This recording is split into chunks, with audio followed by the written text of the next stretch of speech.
Tratamiento y caracterización de los antibióticos.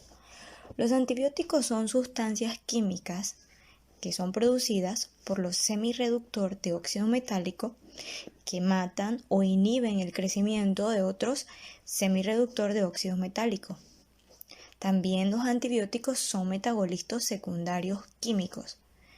Los antibióticos que se usan comercialmente son producidos por hongos filamentosos y también por bacterias del grupo de los actinomicetos. La mayoría de los antibióticos se usa para el tratamiento de enfermedades, sobre todo bacterianas, y algunos pocos se usan para el tratamiento contra enfermedades fúngicas. Los géneros más comunes son Streptomyces, Penicillium y Bacillus. Fabricar o producir comercialmente un antibiótico va a requerir de un alto rendimiento, también de desarrollar un método eficiente de purificación. Por ejemplo, si el antibiótico es soluble en un compuesto orgánico inmiscible en agua, esto va a implicar una purificación mucho más sencilla y de bajo costo, por la facilidad de poder concentrarlo.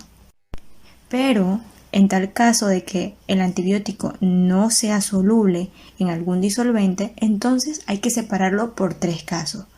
Tenemos que separarlo por absorción, por intercambio iónico y por precipitación química.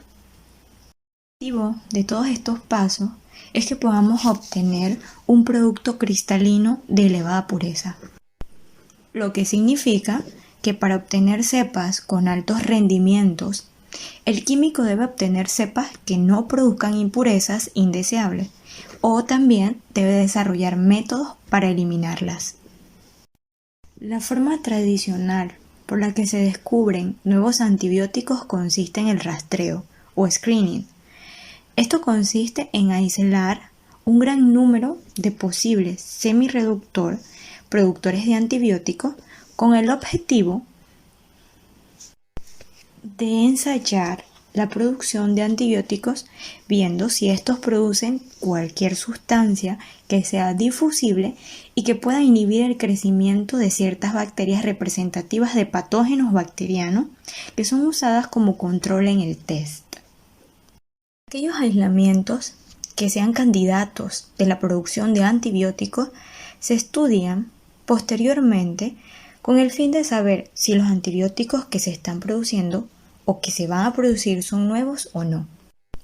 Cuando se descubre un nuevo óxido metálico que produce un nuevo antibiótico, este se produce en cantidades suficientes para ser analizada y que pueda ser analizada su estructura y determinar su toxicidad y luego entonces su actividad terapéutica en animales. La gran mayoría de los antibióticos nuevos, estos fallan en el test de animales de experimentación. Pero con esto la búsqueda continúa porque se estima que las especies del género Streptomyces producen unos 100.000 antibióticos diferentes y esto contribuye a que se pueda continuar con la búsqueda de algún antibiótico que pueda ser efectivo contra enfermedades patógenas. Mundial anual y consumo de antibióticos. Cada año se manufacturan más de 500 toneladas de agentes quimioterapéuticos. Un agente quimioterapéutico se considera a todo compuesto químico que puede usarse por vía interna para controlar lo que son las enfermedades infecciosas. Estos agentes quimioterapéuticos son de gran utilidad tanto en la medicina clínica como la veterinaria, así también como en la agricultura. El elemento clave de todo agente quimioterapéutico es la toxicidad, o sea, la capacidad de poder inhibir a las bacterias y otros agentes sin causar daño o afectar a lo que es el hospedador. A este se les puede agrupar en 2 categorías generales. Se les puede agrupar como agentes sintéticos y los antibióticos. Entre estos ejemplos de estos tenemos lo que son las cefalosporinas. Las cefalosporinas son las que inhiben la síntesis de la pared celular. También tenemos los macrólidos. Un ejemplo de los macrólidos es la eritromicina, que se encarga de inhibir la subunidad de síntesis de proteínas. También tenemos las quinilonas, Un ejemplo de quinolonas es el ácido nalixídico. Esto se encarga de interaccionar al ADN agirasa. Y por último tenemos la penicilina, que son las encargadas de inhibir la pared de aminoglucósidos. Ejemplo de esto es la eritromicina, que se encarga de inhibir la síntesis de proteína. La producción industrial de la penicilina. Las penicilinas son producidas por varios hongos del género Penicillium, Aspergillus y por algunos procariotas. El anillo beta-lactámico característico de las penicilinas se va a mostrar en un color marrón oscuro. Durante el proceso de fermentación normal, este va a conducir a la producción de lo que son penicilinas naturales. Pero si durante este proceso de fermentación se puede añadir algún precursor específico, se va a formar algunas penicilinas biosintéticas. Cuando se utilizan las penicilinas semisintéticas, en este caso las penicilinas semisintéticas son aquellas que se van a producir añadiendo métodos químicos. Se añade una cadena lateral específica al núcleo del ácido 6-aminopeniциlánico en la posición R. Sobre todo, la producción de estas penicilinas sintéticas tiene una gran utilidad clínica, porque estas son utilizadas para hacer frente a bacterias gram negativas y también pueden ser administradas por vía oral. Cinética de fermentación de la penicilina con Penicillium chrysogenum. La producción de esta penicilina es un proceso aeróbico que va a requerir de una aireación muy eficiente. Por eso la penicilina es un metabolito secundario, así que durante la fase de crecimiento se van a producir muy poca penicilina, pero una vez que ya ésta se ha consumido la fuente de carbono casi completamente, esta empieza la fase de producción de la penicilina. En esta fase de producción se alimenta el fermentador con diversos componentes del medio de cultivo. Esto con el objetivo de poder alargar por varios días la fase de producción. El licor de maíz es uno de los ingredientes principales que se utiliza en la producción de la penicilina. Esta sustancia del licor de maíz se utiliza porque ella contiene la fuente de nitrógeno y otros factores de crecimiento. Siguiendo el proceso, la penicilina se secreta al medio y una vez que las células se hayan separado por el proceso de filtración, se baja el pH del medio y luego se extrae el antibiótico con un disolvente orgánico. Después que este se concentre en el solvente, el antibiótico se vuelve a extraer en medio acuoso a pH alcalino para posteriormente ser concentrado y cristalizado. Utilizando este método se puede obtener rápidamente la penicilina con un alto nivel de pureza. El proceso de purificación de los antibióticos, su objetivo principal es utilizarlo para la separación y purificación de especies químicas contaminantes. Esto nos permite un proceso más rápido y fiable para poder alcanzar una alta pureza de un producto final, de poder mantener bajo los costos y también nos asegura la estabilidad del producto, o sea, obtener productos altamente puros. De tetraciclina con Streptomyces aureofaciens. En lo que es su biosíntesis, estas tienen implicados más de 72 productos intermediarios y los estudios genéticos han mostrado que más de 300 genes están involucradas en su síntesis. Por eso, la regulación de este antibiótico es muy compleja y se sabe que la glucosa y el fosfato reprimen su síntesis.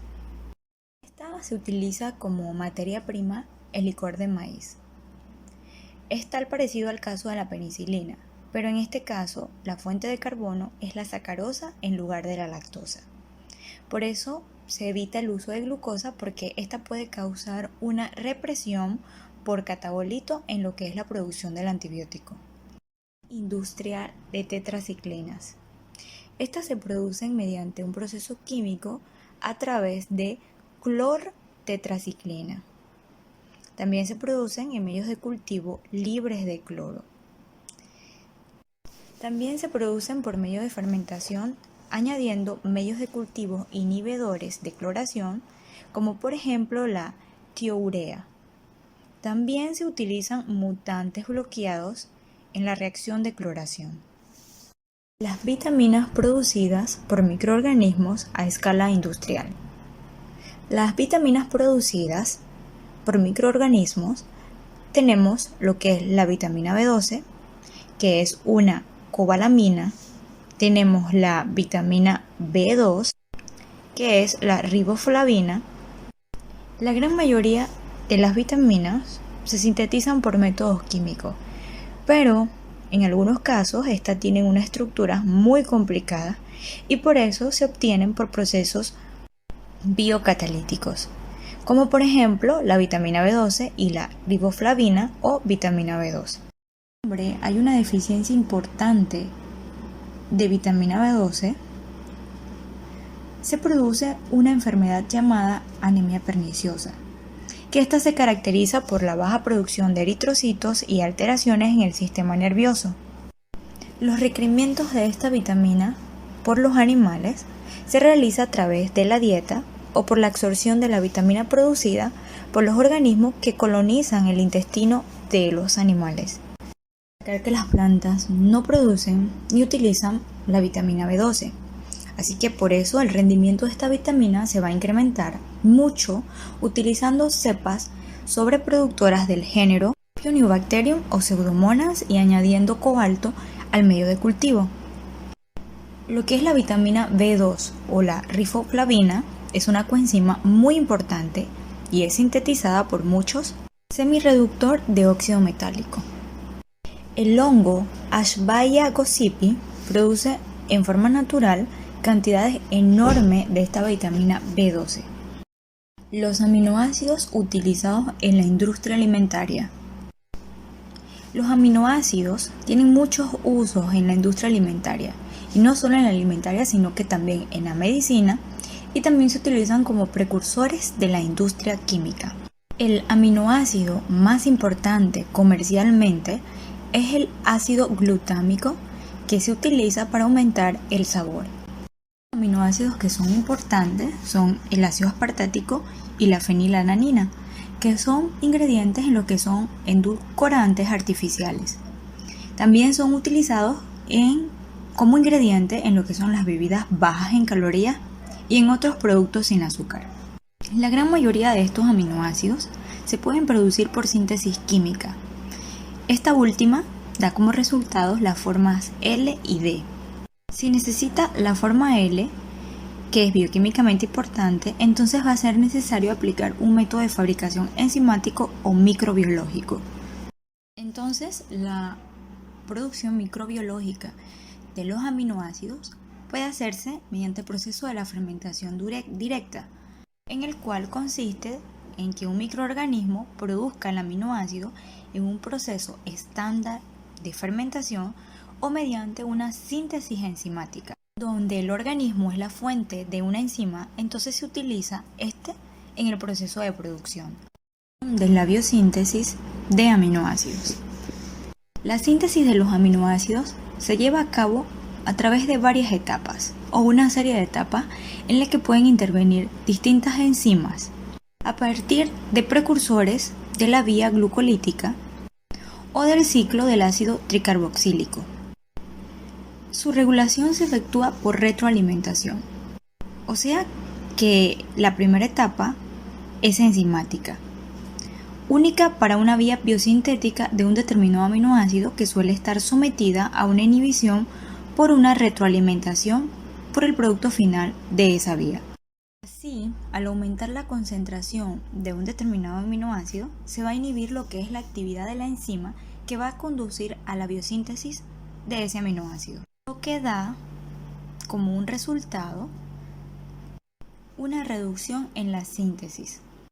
Una forma en la que podemos lograr una sobreproducción de un determinado aminoácido obtener una mutante en la primera y única enzima de esa vía de síntesis del aminoácido. De esta forma, ella no va a estar sometida a la inhibición por retroalimentación. La actividad enzimática por retroalimentación.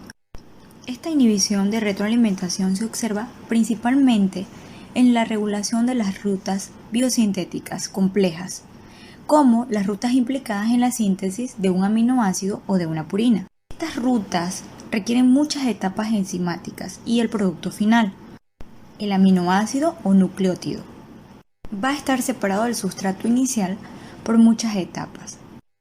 Pero aún así, este producto final va a ser capaz de poder retroalimentar lo que es la primera etapa de la ruta y también regular su propia biosíntesis. Cabe destacar que en la inhibición por retroalimentación, el aminoácido y cualquier otro producto final de lo que es la ruta biosintética va a inhibir la actividad en la primera enzima de esa ruta.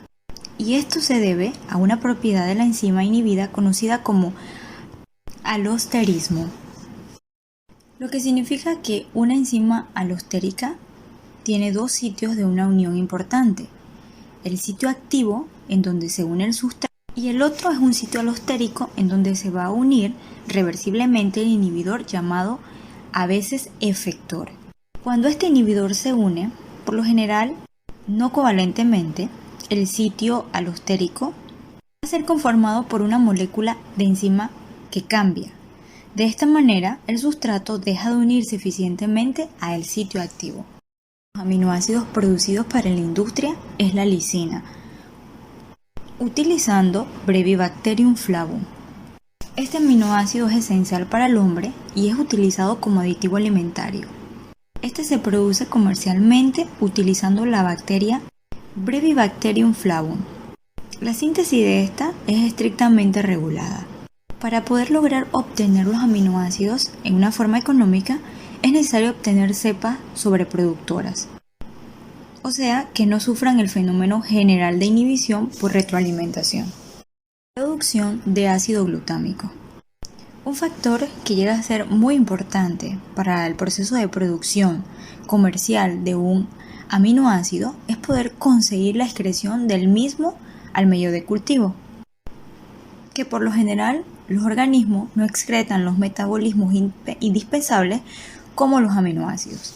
Así que para poder aumentar la excreción, se evitarían concentraciones que son relativamente altas dentro de la célula, que podrían ocasionar lo que es una inhibición por retroalimentación, aún en mutantes resistentes. El organismo productor de lo que es el ácido glutámico es el Corynebacterium glutamicum. Requiere de la vitamina biotina, que es un factor indispensable en la biosíntesis de los ácidos grasos. Cuando hay una deficiencia de biotina, se daña la membrana celular como resultado de una producción deficiente de fosfolípidos, y bajo estas condiciones se va a excretar el ácido glutámico intracelular. El medio que se emplea para la producción del ácido glutámico contiene en una primera etapa suficiente biotina para luego obtener un desarrollo del microorganismo, y en una segunda etapa la deficiencia de biotina asegura lo que es la excreción del ácido glutámico al medio. Producción de cortisona utilizando Rhizopus nigricans. Los microorganismos pueden utilizarse para biocatalizar reacciones químicas específicas. Este proceso se le denomina bioconversión o biotransformación, que implica el cultivo de óxido metálico en fermentadores grandes, seguido de la adición del compuesto químico que ha de ser convertido en el momento adecuado. Después de un proceso de incubación, durante el cual el óxido metálico actúa sobre el compuesto químico, se extrae el caldo de fermentación y se purifica el producto que desee. La conversión se puede usar por varios procesos.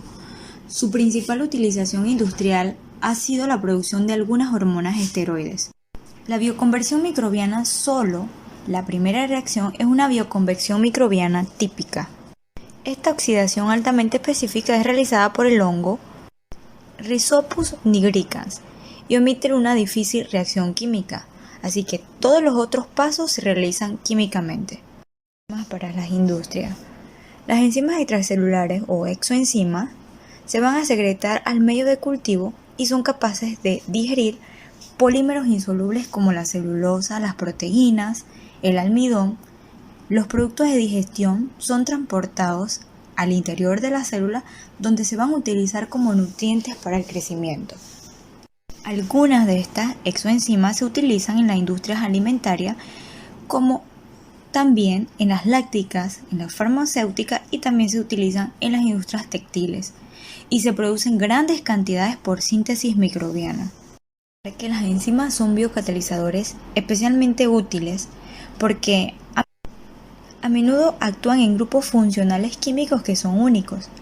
Estas distinguen fácilmente entre grupos funcionales similares de una misma molécula y en algunos casos catalizan reacciones de una forma estereoespecífica, produciendo solo uno de los dos posibles enantiómeros.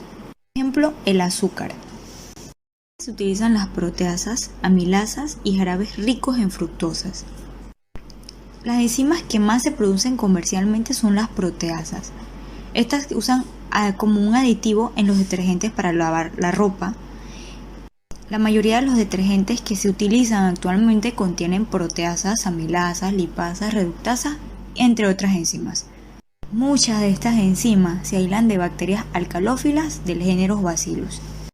Enzimas importantes que son fabricadas comercialmente son amilasas y también las glucoamilasas, que se emplean para lo que es la producción de la glucosa a partir del almidón. La glucosa se convierte luego en fructosa, que viene siendo más dulce que la glucosa y sacarosa, y por acción de las enzimas glucosa isomerasa. Este proceso se lleva a cabo para la obtención de un edulcorante rico en fructosa a partir del almidón, de lo que vendría siendo el maíz, el trigo o la papa. La conversión del almidón de maíz en el producto llamado jarabe de maíz rico en fructosa funcionan tres reacciones en secuencia. Cada una de estas son catalizadas por una enzima microbiana diferente. La primera acción es la enzima alfa-amilasa, que va a llevar a cabo el ataque inicial sobre el polisacárido almidón, acortando lo que es la cadena y reduciendo la viscosidad del polímero. Esto se llama reacción de aldegazamiento. La segunda acción es la enzima glucoamilasa, que produce un monómero de glucosa a partir de polisacáridos acortados, en el cual el proceso se llama sacarificación. Y el tercero es la enzima glucosa isomerasa, que lleva a cabo la conversión final de la glucosa en fructosa, y este proceso recibe el nombre de isomeración. Estas tres enzimas se producen por fermentación microbiana. El producto final de esta serie de reacciones es un jarabe que contiene cantidades aproximadamente iguales de glucosa y fructosa, el cual se va a producir adicionando directamente a bebidas refrescantes y a otros productos alimentarios utilizados en la industria. La fabricación de estos productos permitió a Estados Unidos usar el almidón de maíz en lugar de importar la sacarosa y poderse ahorrar millones de dólares por año. Enzimas microbianas tenemos la extremoenzima, que son enzimas de procariotas que viven en ambientes extremos. Algunas de estas procariotas, llamados hipertermófilos, tienen un crecimiento óptimo a temperaturas muy altas y pueden producir proteínas termoestables que funcionan en altas temperaturas. Esto se refiere a que estas enzimas funcionan en condiciones muy altas o muy bajas de temperatura, pH y salinidad. Los organismos que llegan a producirlas se llaman extremófilos. Inmovilizadas. En algunos procesos biocatalíticos se desea convertir estas enzimas solubles en enzimas inmovilizadas. ¿Con qué objetivo? Se utiliza con el objetivo porque la inmovilización no solo facilita la reacción enzimática en condiciones de producción continua a gran escala, sino que también contribuye a lo que es la estabilización de las enzimas, evitando su desnaturalización. La inmovilización de enzimas requiere de tres procesos básicos. El primero es la polimerización de las moléculas de enzima. Esto se hace mediante el enlace de unas moléculas de enzima con otra a través de una reacción química con un agente bifuncional de entrecruzamiento como el glutaraldehído. La siguiente se hace por la unión de la enzima a un soporte. Esta unión se puede hacer por absorción, por enlaces iónicos o por enlaces covalentes, donde los soportes usados son células modificadas como el carbón activo, las arcillas minerales, el óxido de aluminio y las bolitas de vidrio. Y el tercero es la inclusión enzimática, que comprende la inclusión de las enzimas en una membrana semipermeable. Estas enzimas pueden encerrarse en microcápsulas, en geles, membranas semipermeables de polímeros o en polímeros fibrosos como el acetato de celulasa. Cada uno de estos métodos tiene ventajas y desventajas, y el procedimiento utilizado depende de la enzima y de la aplicación industrial en particular que se vaya a utilizar. Productos industriales de metabolitos primarios. Cuando un microorganismo crece en un medio con nutrientes en exceso, completa sus vías metabólicas, produciendo el metabolismo energético y todos los compuestos esenciales para su ciclo de vida, metabolitos primarios. Los productos de la biotecnología se aplican hoy en un gran número de industrias, entre las que cabe mencionar no solo la alimentaria, sino también la farmacéutica, textil, papel, detergentes, entre otros. Los metabolitos primarios más importantes desde el punto de vista comercial son los alcoholes, especialmente el etanol, los aminoácidos, los ácidos orgánicos, las vitaminas y las enzimas. Las bebidas alcohólicas se producen a partir de diferentes sustratos dependiendo la región geográfica. Los más importantes son jugo de caña, jugo de uva y granos de cebada. El proceso de fermentación alcohólica se utilizan levaduras del género Saccharomyces. Existen dos tipos de bebidas alcohólicas, aquellas que se obtienen directamente por fermentación de diferentes sustratos y las destiladas, producidas por destilación de un producto de fermentación. En la tabla se observan los principales sustratos utilizados para la obtención de alcoholes y los productos que se obtienen de cada uno. La cerveza es el resultado de 4 productos: agua, malta, lúpulo y levaduras para la cerveza. Las principales levaduras utilizadas para la producción de cerveza son Saccharomyces cerevisiae y Saccharomyces pastorianus. Dependiendo del tipo de levadura, así como la temperatura de fermentación, las cervezas se pueden dividir en dos grandes familias, las de alta fermentación y las de baja fermentación. Además, los alcoholes pueden ser utilizados como sustituto del petróleo, debido a ciertas ventajas que presentan. Entre estas ventajas podemos mencionar que se obtienen de productos agrícolas los cuales son renovables, produce menos emisiones nocivas para la salud y el ambiente, y la producción podría hacerse a partir de desechos. Los principales productores de alcohol como combustible son Brasil, Estados Unidos y Canadá. Brasil lo produce a partir de caña de azúcar y lo emplea como hidroalcohol al 95% de etanol o como aditivo de gasolina al 24% de etanol. Otro metabolito primario producido por las bacterias son los aminoácidos. En la tabla podemos ver algunos ejemplos de estos. Tal es el caso del ácido glutámico, que se utiliza como resaltador del sabor. La lisina se utiliza como suplemento dietario. La fenilalanina como aspartamo, la arginina, leucina, valina se utilizan en la industria farmacéutica. Existen varias bacterias y hongos que acumulan diversos ácidos orgánicos, algunos muy importantes para la industria. De todos ellos, el que se produce en mayor volumen es el ácido cítrico. En la tabla podemos encontrar otros ejemplos de ácido orgánico producido por distintos microorganismos. El siguiente metabolito primario que podemos encontrar son las vitaminas. Estos son compuestos orgánicos requeridos en muy bajas concentraciones en las reacciones metabólicas de los seres vivos. Algunos ejemplos de vitaminas son la B2, la B7 y la B12. Las vitaminas producidas a partir de microorganismos se utilizan para suplementos dietarios, alimentos para animales y productos farmacéuticos. Como último metabolito primario tenemos las enzimas. Cabe mencionar que la mayor parte de las enzimas hoy se producen a partir de bacterias u hongos genéticamente modificados. En este grupo podemos mencionar a las proteasas y lipasas para la fabricación de detergentes en polvo, la celulosa y otras enzimas para la industria textil y la pectinasa para la industria alimentaria. Resulta industrialmente factible y económicamente viable producir, concentrar, extraer y purificar enzimas a partir de cultivos de hongo, tales como Aspergillus, Penicillium, Mucor y Rhizopus. Las enzimas se obtienen o bien a partir de sustratos sólidos o semisólidos porosos, con poca o nula agua libre, mediante el denominado proceso de Colli. También mediante procesos en sumergido, que emplean sustratos líquidos de bajo costo, tales como las melasas, cereales, hidrolizados de almidón y lactosa. En la imagen se observa el proceso de Colli para la obtención de enzimas. En este caso se utiliza como sustrato cebada. Esto se coloca en un horno de vapor para su esterilización.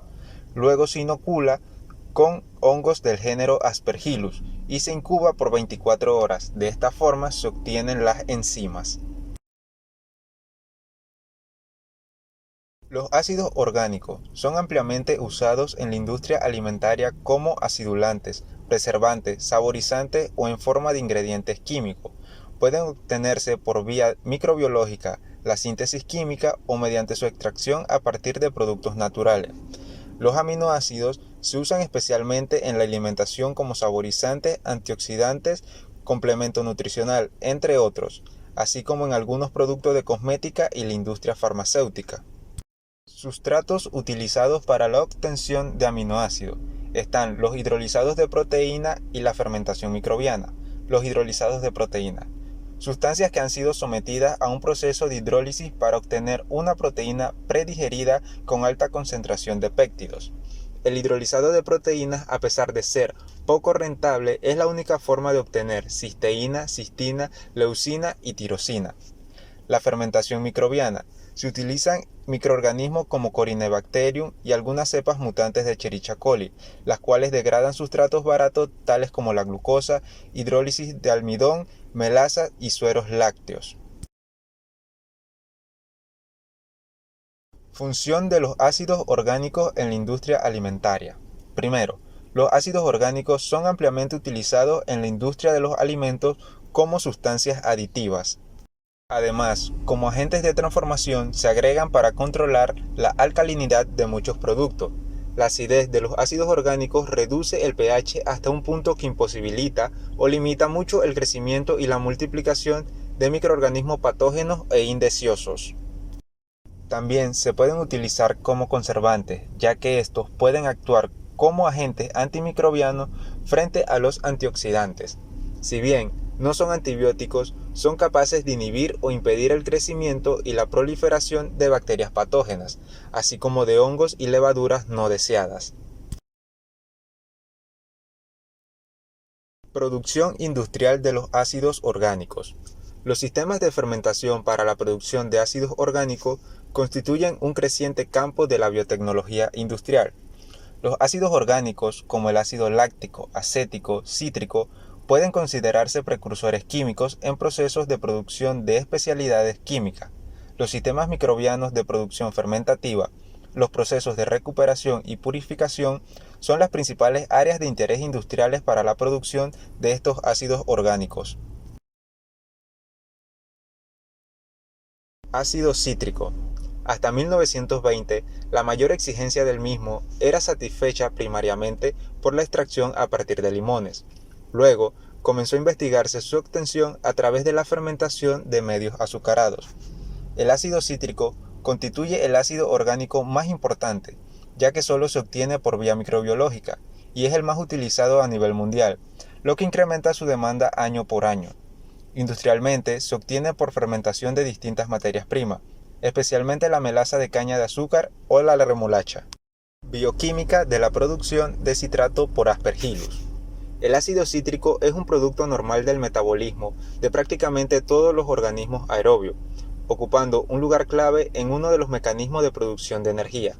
Si el metabolismo del azúcar por parte de Aspergillus niger siguiera el ciclo de Krebs en forma completa, no sería posible la acumulación de ácido cítrico, porque cada mol de ácido cítrico se forma por la condensación de los ácidos acético y oxalacético, y este último proviene de la oxidación del ácido cítrico. Como primer paso para la producción por parte de Aspergillus de ácido cítrico, es necesario bloquear la transformación del mismo. Esto se puede lograr reduciendo a un mínimo la presencia de hierro, cofactor de la enzima aconitasa. Ante la ruptura del ciclo a nivel de la formación del ácido cis-aconítico, se interrumpe la formación de los demás intermediarios. En consecuencia, se requerirán reacciones adicionales. Estas reacciones son llamadas reacciones anapleróticas. La enzima piruvato carboxilasa permite la fijación del dióxido de carbono a una de las moléculas de ácido pirúvico, formando ácido oxalacético. Luego los ácidos pirúvico y oxalacético se condensan, obteniéndose altos rendimientos experimentales de ácido cítrico a partir de glucosa, de un 70 a un 90%. La imagen muestra las reacciones anapleróticas del ciclo de los ácidos tricarboxílicos. Sustrato utilizado para la producción de ácido cítrico. Los factores nutricionales más importantes para una buena producción de ácido cítrico son la concentración y tipo de carbohidratos y el contenido de metales. Los carbohidratos deben ser simples y de fácil transporte a través de la membrana. La adición de amonio durante la fermentación aumenta la producción de citrato. Además, es necesario tratar previamente los sustratos con agentes que acomplejen o precipiten el hierro y el manganeso. Factores físicos y químicos que afectan en la producción del ácido cítrico. El pH del medio. El pH inicial del medio se puede ajustar a un pH neutro o ligeramente ácido para favorecer la germinación y el crecimiento. El pH desciende durante la fermentación. El siguiente factor es la temperatura. La temperatura óptima para las cepas productoras de ácido cítrico se encuentra entre 25 y 35 grados centígrados. Finalmente, el oxígeno. La formación de ácido cítrico es un fenómeno de oxidación y por tanto el oxígeno no debe faltar nunca. Una corta interrupción del suministro de oxígeno puede conducir al cese irreversible de la producción del citrato. Tipos de fermentaciones para la producción de ácido cítrico. Está el cultivo en superficie y el cultivo sumergido. Cultivo en superficie. El sistema de fermentación con micelio en superficie, el medio líquido estéril se coloca sobre bandejas de acero inoxidable y se inocula con esporo de los hongos. El cultivo sumergido. En las fermentaciones en medio líquido se utilizan tanques airados de acero inoxidable. La inoculación se realiza con esporos o cultivos vegetativos. Aplicaciones del ácido cítrico. El 75% del ácido cítrico producido se emplea en la industria alimentaria, como acidulante, tampón, agente emulsificante, estabilizador de grasas y aceite y para acentuar el sabor. El 15% de su producción tiene uso industrial, principalmente en la fabricación de detergente, la limpieza de calderas, el tratamiento de agua y pulido de acero inoxidables, y en la industria del cuero y textil como agente mordiente. Otro 10% se destina para fines farmacéuticos, en jarabes, pastillas y ungüentos.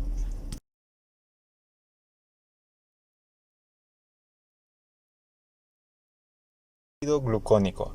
El ácido glucónico es un ácido orgánico, producto de la oxidación de la glucosa, producida mediante la fermentación aerobia oxidativa por bacterias, hongos y mohos, especialmente Acetobacter y Aspergillus. Usos y aplicaciones del ácido glucónico. Se utiliza como acidulante para alimentos, regulador de pH, soluciones lavadoras, productos farmacéuticos, agricultura y productos químicos. Ácido láctico, producido por bacterias, generalmente cocos o bacilos gram-positivos, no esporulados, oxidasa y catalasa negativo. Según las características metabólicas de los microorganismos productores, estos se distinguen en dos grupos: los homofermentadores, que solo generan ácido láctico, por lo cual son los microorganismos preferibles, y los heterofermentadores, que generan otras sustancias aparte del ácido láctico. Los principales microorganismos productores de ácido láctico son el Lactobacillus pentosus, emplea ciertos residuos líquidos generados en las industrias papeleras como sustrato. También está el Lactobacillus bulgaricus, degrada ciertos sueros o sueros desproteinizados procedentes de la industria láctea.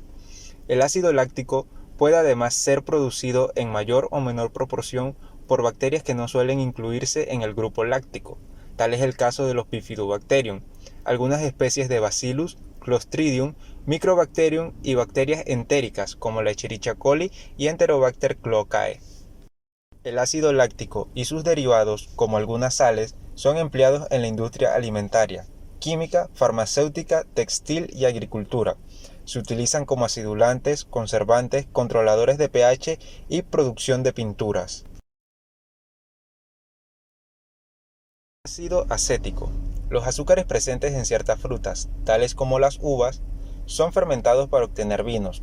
Durante su proceso de producción, las bacterias ácido lácticas convierten el ácido málico en ácido láctico, mediante la fermentación maloláctico en frutas con alta acidez. Luego, los géneros Acetobacter y Gluconobacter oxidan el etanol del vino para obtener ácido acético. Aplicaciones del ácido acético. Se utiliza para la fabricación de acetato de celulosa, fabricación de conservas, tintorerías y farmacias y manufacturación de pan. Ácido tartárico. Este ácido se encuentra en muchas plantas. Era ya conocido por los griegos y por los romanos y se encuentra en la naturaleza en forma de tartrato de hidrógeno y potasio en el zumo de la uva. El ácido tartárico es utilizado en la industria alimenticia como acidificante y conservante. Se utiliza para la fabricación de bebidas efervescentes y en la industria farmacéutica. El ácido fumárico es un compuesto orgánico que se puede obtener de vegetales y frutas de manera natural. Comercialmente, puede ser obtenido por medio de síntesis química o a través de fermentación de azúcares con hongos. El ácido málico fue aislado por primera vez de la sidra en el año 1785 por el químico alemán Carl Schilling, encargándose de describirlo completamente. El ácido málico juega un papel importante en el ciclo de Krebs, ya que se fija a las moléculas de dióxido de carbono. Se encuentra en algunas frutas y verduras como las manzanas y las uvas.